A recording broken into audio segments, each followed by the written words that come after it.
Sizlar qalbi otash, mehri quyoshlar. Mana bugun qomusimizning 33 yillik bayrami munosabati bilan qomus konstitutsiyamizni kuylash sharafiga ega bo'lib turibmiz. Qur'onni aytamiz qutlug' kunlarda, ma'noga hammaga to'liq kunlarga. Farovon, nurafshon ulug' kunlarga, ey ozod diyorim O'zbekistonim, ey ozod diyorim O'zbekistonim. Bolajonlar, bayramga tayyorlanib kelganmizmi? Biz konstitutsiyani bugun qabul qilingan kunini bayram tadbir qilib o'tkazayapmiz. Bunga qani menga bolajonlar yordam beramizmi? Konstitutsiya kunimiz qachon qabul qilinadi? Qanaqangi tushunchaga egamiz? Konstitutsiya 1992-yil 8-dekabrda qabul qilingan. Respublikasining konstitutsiyasida bolajonlarning ham huquqlari bor bolalar. Ular nimalardan iborat edi qani? Bilasizlarmi? Konstitutsiya xalqimiz oliy irodasining qonuniy ifodasidir. Barakalla.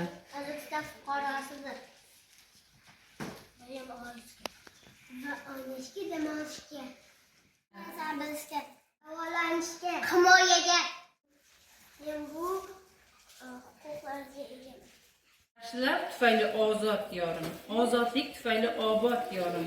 Eng oliy qomusga chekkanda imzo, yaxshilarni ko'rdi o'zidan rizo. Tufayli bilan o'zgardi inson, o'zgardi jamiyat, o'zgardi hayot, o'zgardi qo'shig'u, o'zgardi hayot. Bosh qomusimiz. Barakalla bolajonlar. Haqiqatan konstitutsiya bizning bosh qomusimiz ekan-a? Bizning konstitutsiyasida bizning moddalarimiz bor. Qani moddalarimiz haqida tushuncha bormi bolajonlar? Ha. 4-modda O'zbekiston Respublikasining davlat tili o'zbek tilidir. Barakalla. 1-modda har bir shaxs yurtdosh bo'lishga ega. Barakalla. 6-modda O'zbekiston Respublikasining poytaxti Toshkent shahri. Barakalla. Baqirib aytamiz. 45-modda. 45-modda Har kim dam olish huquqiga ega.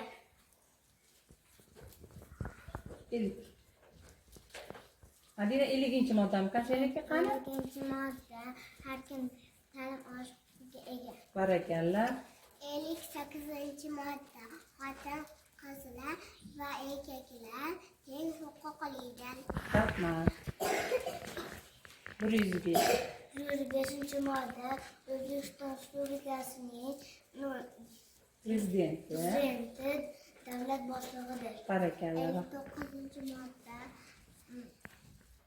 Barcha fuqarolar fuqarolar konstitutsiyada belgilangan mulklar bajaradi. Barakalla. Respublikasining konstitutsiyasi. Meniki, sizniki. Barakalla.